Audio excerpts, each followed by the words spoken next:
De 11 jours à 40 ans. Un voyage qui n'aurait jamais dû être si long.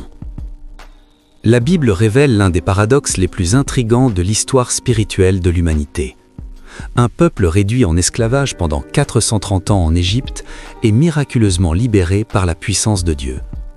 Les mers s'ouvrent, des fléaux s'abattent sur un empire, le pharaon est humilié.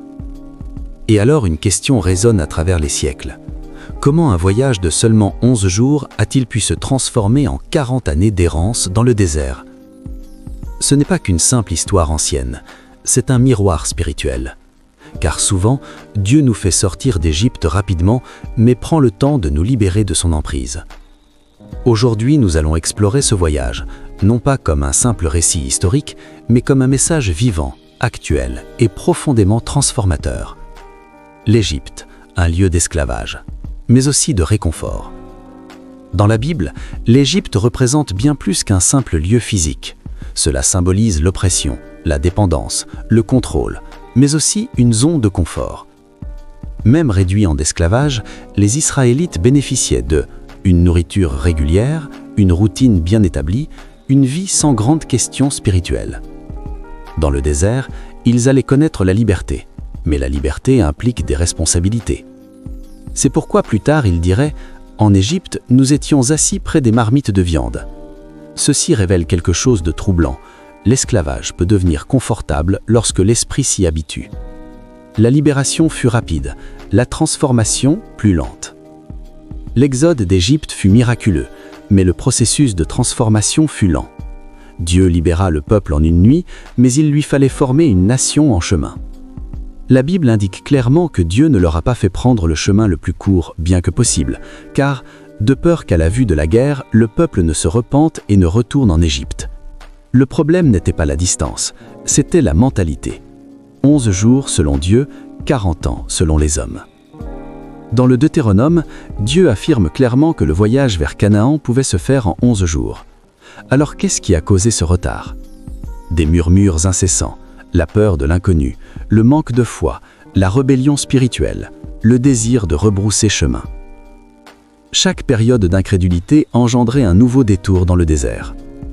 Le désert n'était pas une punition, c'était une leçon. Le péché des murmures.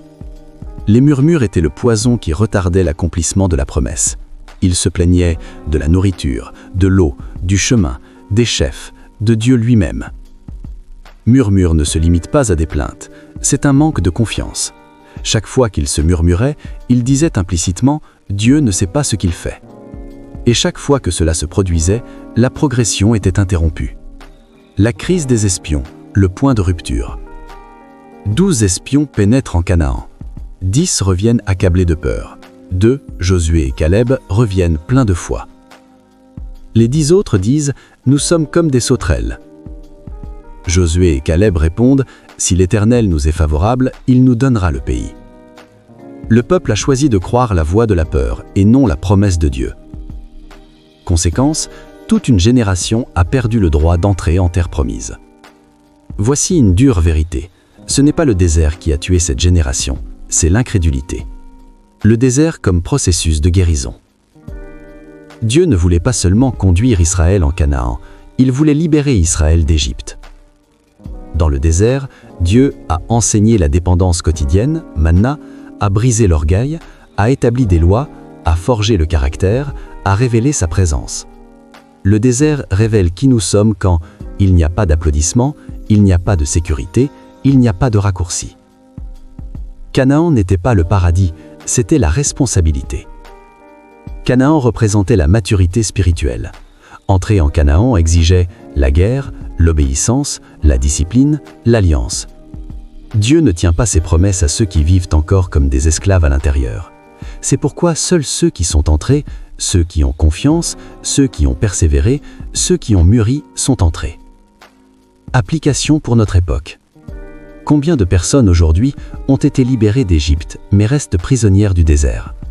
Combien vivent dans des cycles répétitifs parce que ils ne cessent de se plaindre, ils n'affrontent pas leurs démons, ils n'ont pas pleinement confiance en Dieu? La question n'est pas combien de temps avant la promesse, la question est qu'est-ce qui doit encore mourir en moi pour que je puisse avancer? Conclusion. Le chemin aurait pu être court, mais le cœur était encore prisonnier.